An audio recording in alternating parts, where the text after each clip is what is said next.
calculation? Well, ANOVA, what we're going to start on now, analysis of variance, which is abbreviated ANOVA, is what we use when we can't do t-tests anymore. Because t-tests are for, at most, 2 samples. We can do single sample t-tests, we can do t-tests with 2 samples, but once you get more than 2 samples, t-tests don't work anymore. So we move on to analysis of variance. So analysis of variance is when we have an independent variable with 3 or more levels. We're still looking at means, we're still going to be calculating sample variance and all that other kinds of stuff, but we're going to be doing it for 3 or more samples. So if you have 2 samples, you can do t-test, but if you have more than 2 samples, you can't do a t-test anymore. You have to move on to ANOVA. Now, in 3510, did you guys study chi-square? Do you remember chi-square for goodness of fit? Sometimes people get ANOVA and chi-square confused because chi-square can be used when you have an independent variable with 3 or more levels and you want to see if the groups are similar or different. But here's something to keep in mind. Chi-square is for comparing percentages and proportions. When you're comparing percentages, proportions, frequencies, things like that.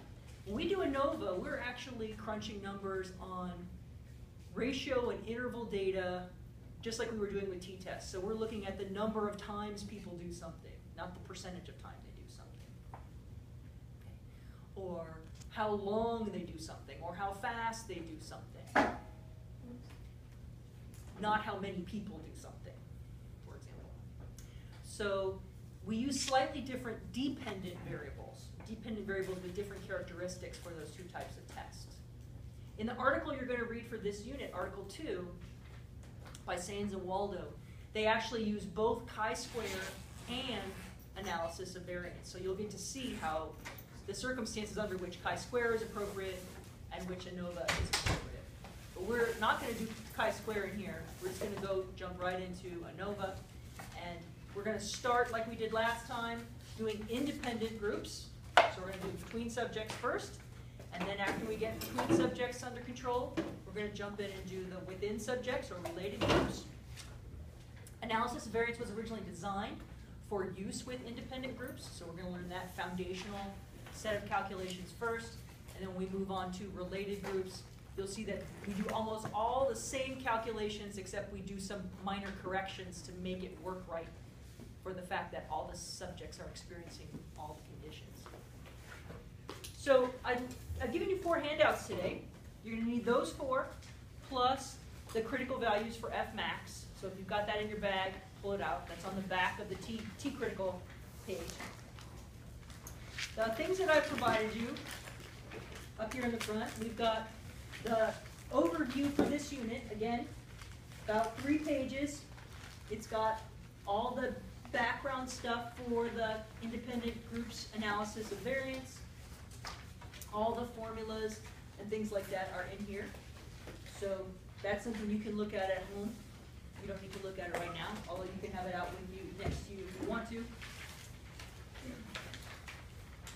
You've also got a worksheet that looks like this. This is going to be our practice for today, so we're going to actually crank through this worksheet and fill in the blanks. You're going to still need paper to do math on, take notes on. But because we do a lot of calculations when it comes to analysis of variance, the practice worksheet actually has boxes for you to write in all the answers so that you can keep everything straight. The exam for this unit will look a lot like this, where I will give you a problem, and then there'll be lots of empty boxes you have to fill in and places for you to do your math. So I set it up this way from the beginning so you can get used to doing it like this and keep everything organized, because you will do pages and pages of calculations for this kind of thing. Because, as you know, once you add in another condition, everything starts to get more complicated, right? Remember when you have 3 conditions, the number of possible random orders, 3 times 2 times 1. When you add in 4 conditions, all of a sudden it's 4 times 3 times 2 times 1, right? 5 conditions, 5 times 4 times 3 times 2 times 1. So just adding 1 more condition, going from 2 samples to 3 samples, the calculations get much more in-depth. So you've got this. We're going to be filling this in today. The other two worksheets, other two things that I gave you today is a copy of the F distribution table. So this is different from F max. F is the statistic that we calculate for ANOVA. So our target calculation for our work today is to calculate F observed, compare it to F critical, and come up with, determine whether or not we reject or retain the null hypothesis. So F is our target. I also gave you this worksheet, which is just, this is a worksheet. These are all the kind of things you need to know to solve, to do the one-way analysis of variance. So it's a good template for setting up your notes if you're doing practice problems or doing the problem sets, or doing, trying to make up problems. This is a good template to make sure you do all the calculations you need to do and can solve for, do all the work you need to do for one particular problem. You don't know what all these boxes are for yet, but you will by the end of today. All right. So everybody has all their handouts? Okay. So as I said, for analysis of variance, we are going to start off simple with independent groups. Okay, so 3 distinct groups. And the scenario is that a researcher at a mental health facility wants to know if there is a significant difference in how long patients stay in the hospital depending on what their diagnosis is. So it doesn't matter what their mental health diagnosis is. Does that influence how long they stay? And so the researcher takes a look at the last 5 patients who were in the hospital who fall into one of 3 categories. There are no comorbid conditions here, so nobody has more than one of these disorders. These are all different groups of people. So there are 5 patients who have affective disorders. These are emotional disorders. There are 5 people who have cognitive disorders. And there are 5 people who have drug-related conditions. I've given you the sample size, the degrees of freedom, the mean, the sum of squares, and the sample variance for each one of these groups. Now, is everybody okay with what's up here so far? Are they oriented and know what we're doing? Anybody confused? So, first of all, let's think about what the null hypothesis and the alternate hypothesis might be. We know the null hypothesis is that there's no difference. So we just have to make sure that we say that there will be no difference in the length of stay for patients, whether they have an affective disorder, a cognitive disorder, or a drug-related condition.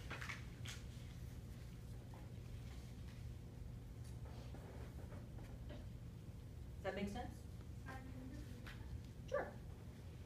There will be no difference in the length of stay for patients, regardless of their diagnosis, whether they have an affective disorder, a cognitive disorder, or a drug-related condition. Remember that our rule when we're writing out hypotheses and results is to indicate what groups we're comparing, what we're comparing about the groups, whether or not we're predicting significance or found significance, the direction of the effect, if that's appropriate, and we have to be clear whether we're comparing independent groups or related groups. So, the null hypothesis would predict something like, regardless of diagnosis, whether it's affective disorder, cognitive disorder, or drug-related condition, there will be no difference in how long patients stay in the hospital. It's not going to matter. Now, if we look at the summary for this problem, we see that the researcher was asked to figure out whether there was any clear difference in the length of stay. But no specific expectation, no specific pattern was predicted. So we're going to go with one of those more neutral, more broad alternate hypotheses and say something like, there will be a significant difference in length of stay depending on the patient's diagnosis. In other words, whether they have an affective disorder, a cognitive disorder, or a drug-related condition. So there will be a difference. There's no clear direction of the effect specified here. So we don't have to specify one in our alternate case. So if you think about this, so we've got three groups: affective disorders, cognitive disorders, and drug-related conditions. There's really, if we get a significant result, really one of two things has to happen. One of the groups has to be different from the other two, or all three of the groups have to be different from each other. So we have to figure out if one group is different from the other two, or if they're all different from each other. And ultimately what we're going to be comparing, just like with t-tests, is the means. So if you look at the means for these three different groups, we see that people with affective disorders stay on average 6 weeks in the hospital. People with cognitive disorders stay on average 9 weeks in the hospital. And people with drug-related conditions stay on average 10 weeks in the hospital. So all the numbers are different. What we don't know is if 6 and 9 and 10 are all different from each other, or if only 6 is different from the other two, and 9 and 10 aren't different enough from each other to count. Does that make sense? So we're trying to figure that out. So when we get through all these calculations, we will calculate F observed, and we will compare it to F critical, and that will tell us whether or not anywhere in there there's a significant difference. And if we know that there's a significant difference in there somewhere, we'll do some additional calculations to figure out what's what. But first we have to figure out if we should even do all this mess, because these are independent groups, which means we need to test for homogeneity of variance first. Right? We're going to do the statistic now to see whether or not the groups are similar enough to compare. Because hey, these are three different groups of people with mental illness. They might be really different from each other. So we want to figure out in advance whether we want to bother doing all these pages of calculations. So first we're going to do Fmax. And you can see that I've given you boxes to fill in for Fmax.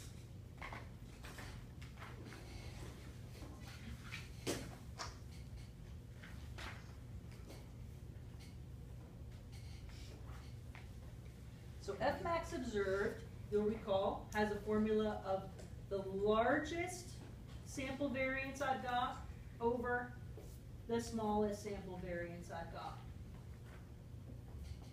So if you look at the three samples, what's the largest sample variance? Cognitive disorders. Yeah, 3.5 for cognitive disorders. And what's the smallest sample variance I've got? 2.5. Okay. So write those in the boxes on your sheet so you know that those are the right values. And then do that math. And what's 3.5 divided by 2.5? 1.4?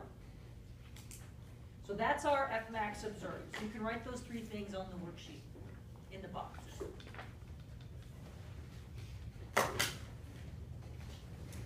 Now we have to look up Fmax critical. And to look up Fmax critical, well, go look at our chart here.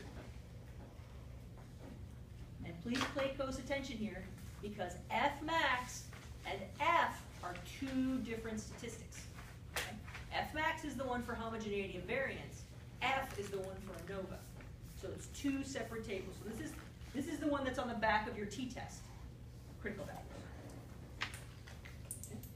So to look up Fmax, we need to know K, the alpha level, the common degrees of freedom. So all the groups have to be the same size, remember, so they're all going to have the same degrees of freedom. And based on that, we can look up our Fmax critical. So what's our K? How many groups are we comparing? 3. Okay, so our K is 3. Our alpha level? Alpha level. 0.05. It's not specified anywhere, so we go with the default, 0.05. What degrees of freedom do all these groups have in common? 4, right? They have n, their n common is 5, and their degrees of freedom common is 4. So we're going to go look under, we're going to go to 4 here, and we're going to go over to the column with 3 for 3 groups, and we're going to try try and find the number in whiteface type, and Eric says it's 15.5. Is that true?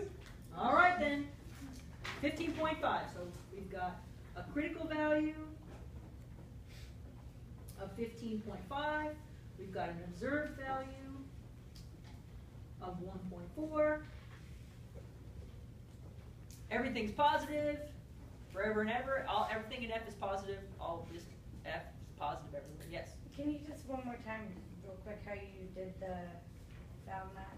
How we found that? Sure. Yeah, the So N, so the here they want N minus 1, and the N they want here, well, N minus 1, that's a formula for degrees of freedom, right? What they're asking for is the degrees of freedom that's common to all the groups. So in order to do F max, all your groups have to be the same size. So I call this DF common. It's the degrees of freedom that they all share. And all of these groups have a degrees of freedom 4. So that's why we're going here 4. Yeah. Does that work? Mm-hmm. So the relationship goes like this. What does that tell you? Reject or retain? Retain. Is that good or bad?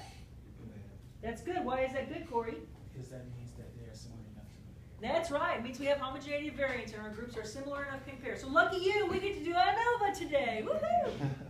Aren't you glad? You're like, no, I'm not, but I'm going to do it anyway because I have to pass this class. All right, so we are retaining, so we're good. We have homogeneity of variance. All right, so now if you look on our sheet, you'll see that we're going to calculate values for each condition.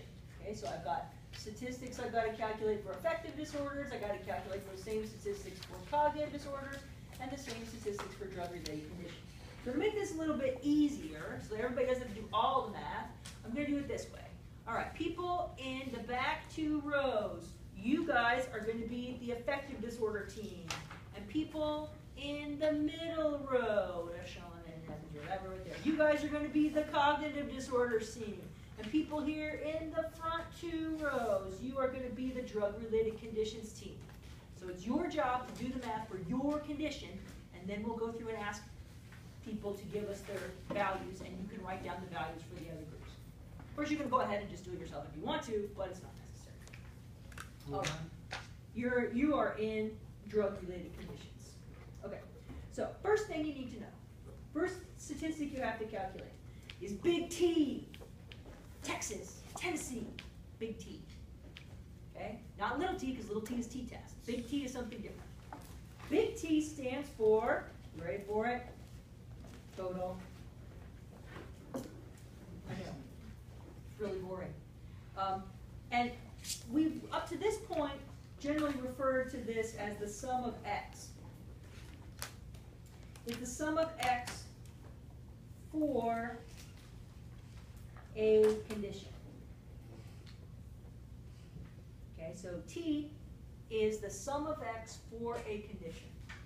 So for your group, go ahead and get the sum of x. Add up the scores for your group. Each group has 5 scores. For example, affective disorders, your scores are 7, 6, 5, 4, and 8. So add up your scores and write your score for your group on your worksheet.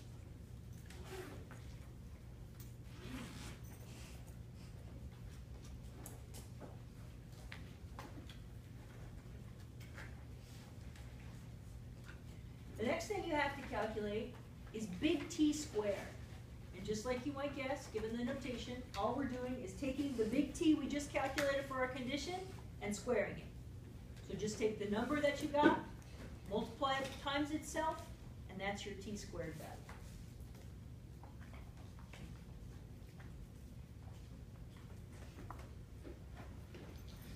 The next thing that we're going to calculate is T squared over little n. So now you're going to take the T squared you just calculated, and you're going to divide it by the sample size for your group. By the sample size for your group.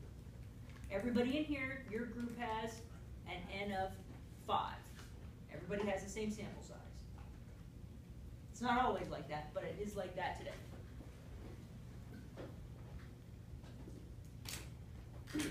And the last thing we're going to calculate is sum of x squared. Now, this notation is ambiguous. It could mean two different things. It could mean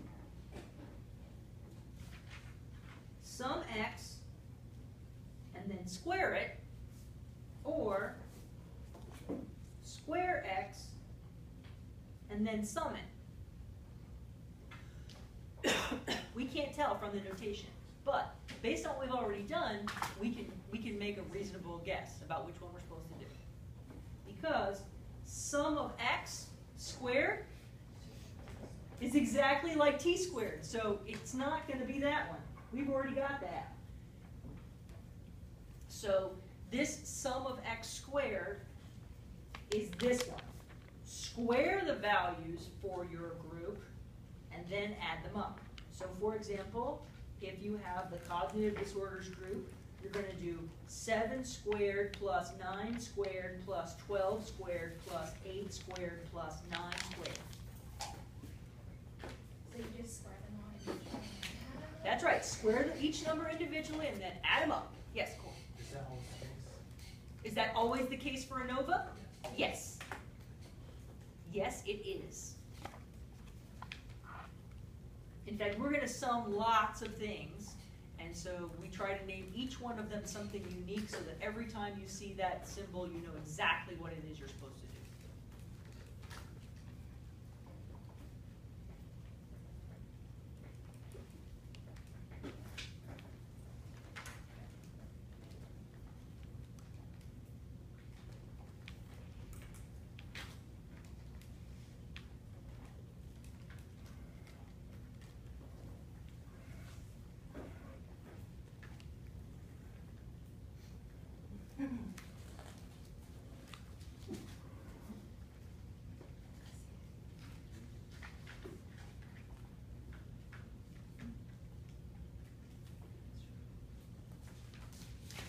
Okay, so let's start off doing the T's. We'll fill in all of our T's. So effective group, what'd you get for big T? 30. Cognitive group, what'd you get for big T? 45. 45. Drug-related group, what'd you get for big T? 50. 50. Cool. All right. Effective group, what'd you get for T squared? 900. Cognitive group, what'd you get for T squared? 2025. Drug-related group, what'd you get? 2500. 2500. Okay, now we're going to take these numbers we calculated and divide them by our sample size. That's going to be 5 for every group. So, effective group, what's 900 divided by 5? 180. Cognitive group, 405. 405. Yes. And drug-related group, 500. Well, I kind of guessed, but I figured I'd ask anyway. All right. Now, sum of x squared. Effective group, 190. Cognitive. 419. Oh, my choir is starting to emerge. Makes me so happy. All right. Feel the confidence. I love it. Drug-related conditions. 510. 510. Okay. So everybody's got those numbers and we're clear on where they came from. All right. Now, Is this in the problem set? huh? Is that what? Is this in the problem set? What do you mean? This, ANOVA. That's all this problem set is analysis variance. That's all we're doing this unit, is this. Independent groups, related groups. Steps and steps and steps and steps. But as you have learned, if you stick with the steps and follow those steps, usually things work out okay. Okay, so we're going to work with steps. Okay, next thing we need to calculate. We're going to start now putting things together. Think of this as pooling. We're kind of pooling things now. We've just got all these different numbers for each of the different conditions, and now we're going to start pooling things together so we can do analysis on the three groups together. So the first pooling thing we're going to do is calculate big G. And big G stands for grand total. As you know, a grand total is a total of totals. So, as you might guess, this is the sum of all the T's. So, if you look up on your grid, you see that we had T was 30, and another T was 45, and another T was 50. So just add those three numbers together. We're going to add 30, 45, and 50, and what do you get? 125. 125. That's G.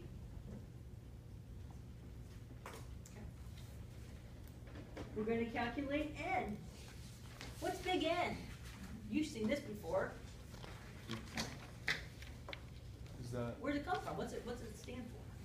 If little n is the sample size, what's big N? It's the population, right? It's the population of the study. It's the sum of all the little n's.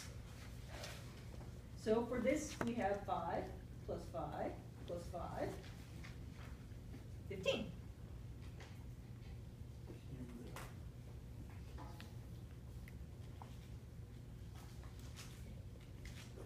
Now, we're going to do a couple quick calculations that are going to end up being really useful in a few minutes, because we just calculated big G, we just calculated big N, and we're going to need those for a very specific part of our calculations. So, first thing we're going to do is calculate G squared, which is just the grand total squared. So that's going to be 125 squared. And what is that? A really super big number. 15,625. So you can write that on your worksheet. And then the next thing we want to calculate is going to be G squared over big N. So that's going to be 15,625 over 15.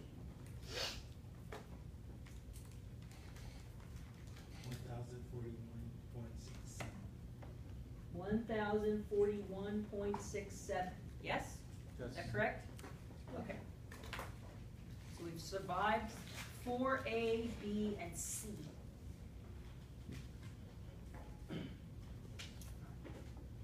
But we're not done summing. We love summing. Summing's great. Has everybody got all these numbers? You written them down on your worksheet? All right. Next thing we have to add up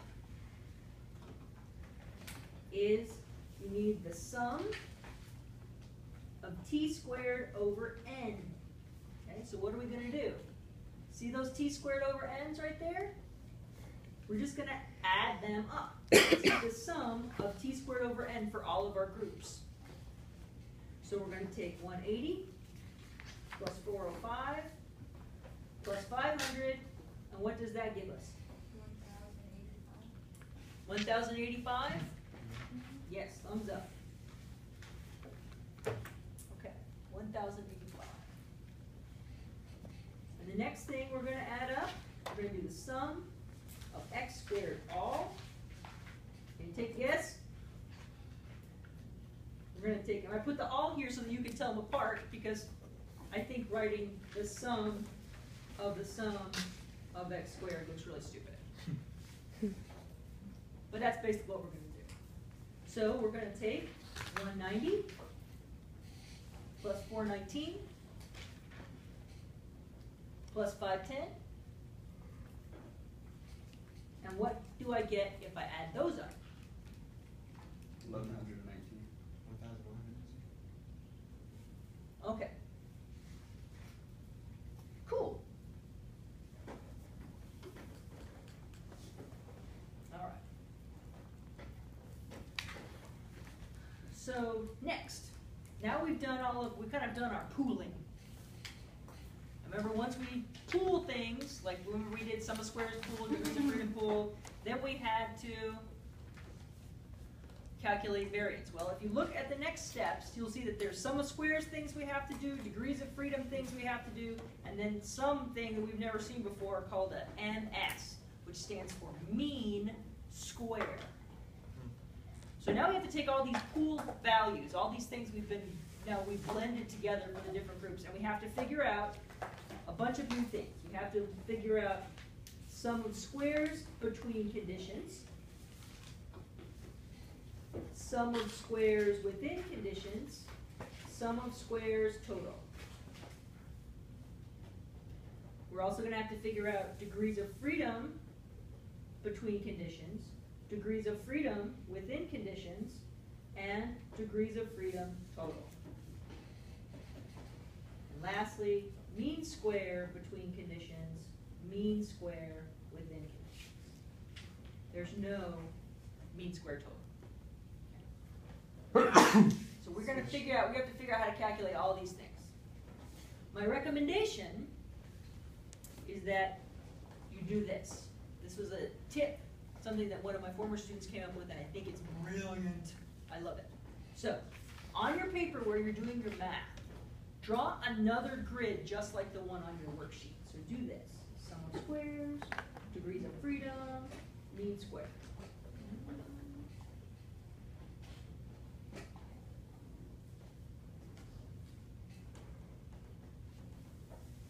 And this is between conditions.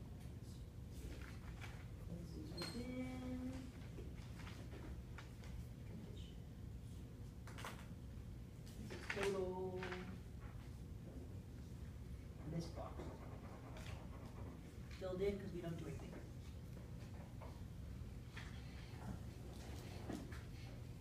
What I'm going to do is in each box, I'm going to give you the formula that you need to calculate what goes in that box. This is a really handy way to summarize the formulas you need for this chart on your note card. So you'll never forget which formula goes with which box. Because as you can see already, there are a bunch of boxes. Okay.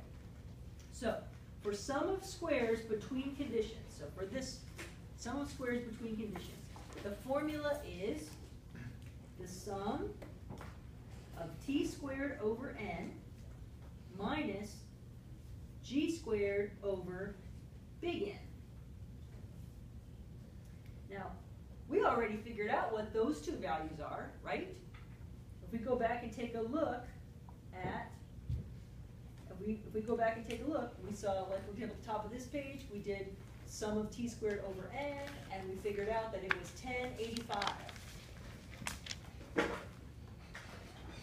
when it comes to g squared, we figured that already too. We figured out that g squared over n was 1041.67. So now, if you do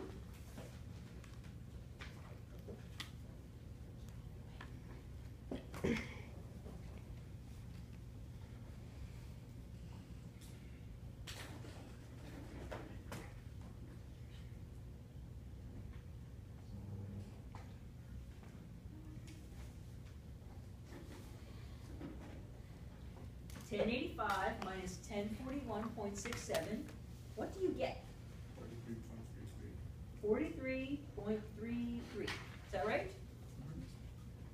Does everybody see where those numbers came from? Good.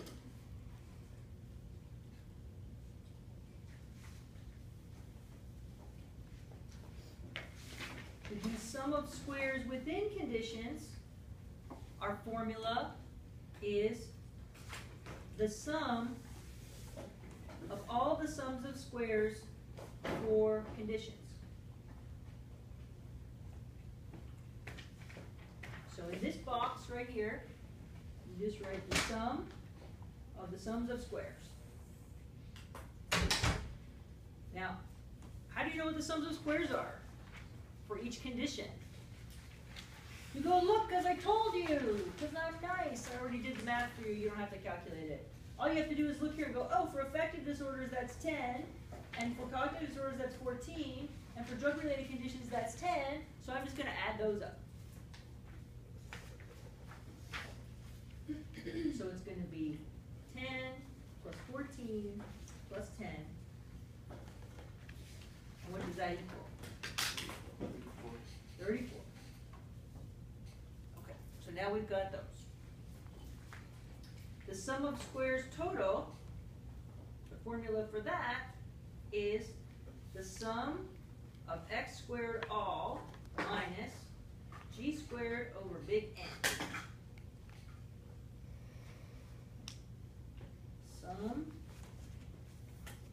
of x squared all minus g squared over big N.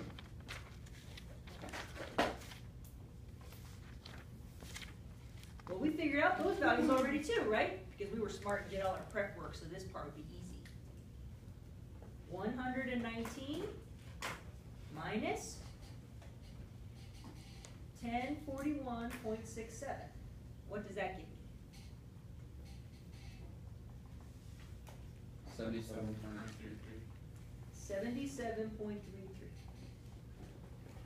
Now, take a look at those numbers you've got written on your worksheet. 43.33, 34, and 77.33. What do you notice about those numbers? You can add the between the within to get. That's right.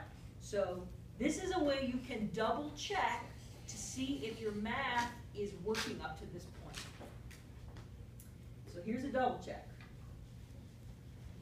The sum of squares, if you do the calculations this way, and then you check your work, and you find that that relationship is true, you can relax a little bit, because it means your math up to this point is all working.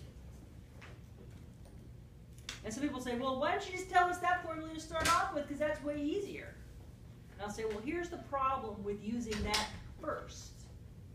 And that is, say you decide you get sum of squares between conditions and sum of squares within conditions, and then you get sum of squares total by adding the two of those. And you haven't done this other calculation.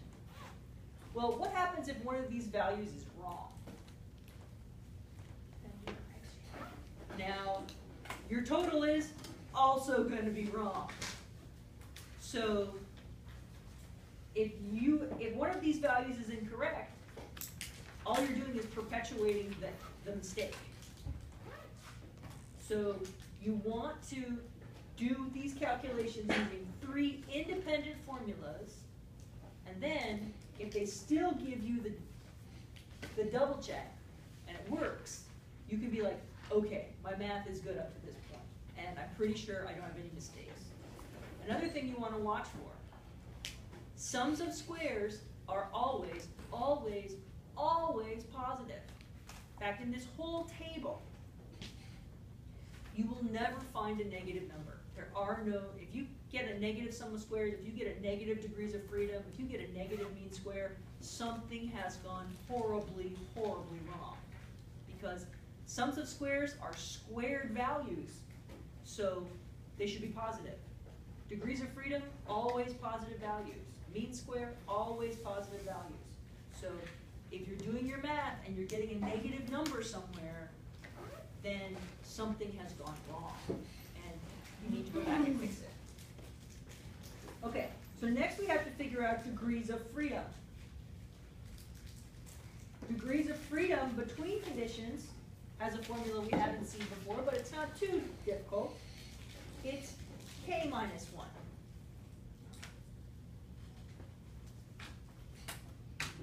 Our number of samples minus 1. How many samples do we have? 3. So 3 minus 1, 2. I'm not even going to check on that one. If you're not sure I'm right, I'm just moving on. You should be pretty confident that I did that right. Okay. Degrees of freedom within conditions is big N minus K. We figured out our big N was 15. We figured out K was 3. So 12.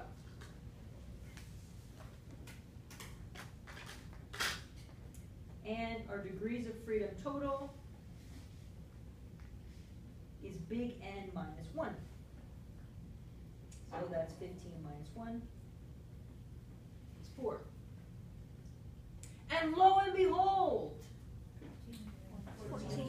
oh, lo and behold, you pay attention.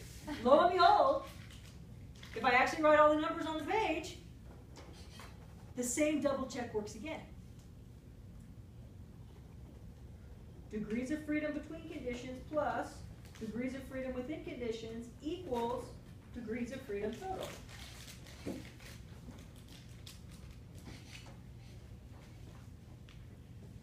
So if you've done 3 independent calculations and they check out this with this relationship, at that point you can go, okay, so I think my sum of squares are working, I think my degrees of freedom are working. That's good. I think I've got all the right values. There's also another double check you can do here for degrees of freedom within conditions to make sure that you're on the right track. And that is that if you add the degrees of freedom for the conditions, in this case, right, each one has degrees of freedom 4. 4 plus 4 plus 4 is also 12. So different ways you can check your work to make sure that you haven't made a mistake somewhere. Divided funny or multiplied funny or something.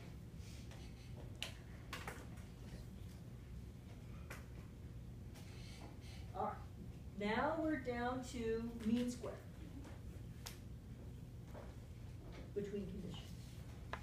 And I will tell you that mean square is a kind of variance. What's my favorite formula for variance? Sum of squares over degrees of freedom. Okay, you guys are ready for this. Now take a guess. If this is a kind of variance and I want to do something between conditions, what sum of squares and what degrees of freedom might I use to get mean square between conditions? Have I calculated any sum of squares between conditions? Oh, yes, I have. Have I calculated any degrees of freedom between conditions? Yes, I have. It's almost like I planned it that way. So sum of squares between condition over degrees of freedom between condition will give you mean square between condition. So handy. So we figured out our sum of squares between condition was 43.33. Our degrees of freedom between conditions was 2.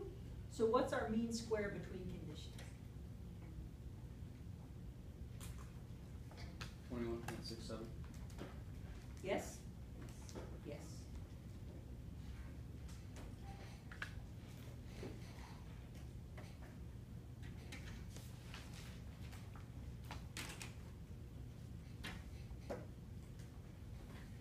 Okay. So, extrapolating from that, how do you think I get mean square within conditions? Sum of squares within conditions over degrees of freedom within conditions. That's exactly right, you got it. Sum of squares within conditions over degrees of freedom within conditions. So we figured out our sum of squares within conditions was 34. Our degrees of freedom within conditions was 12. So what's 34 divided by 12? 2.83. 2.83? Yes. Okay. So now, on your notes somewhere, you should have a chart that looks kind of like this, where you've got each of the boxes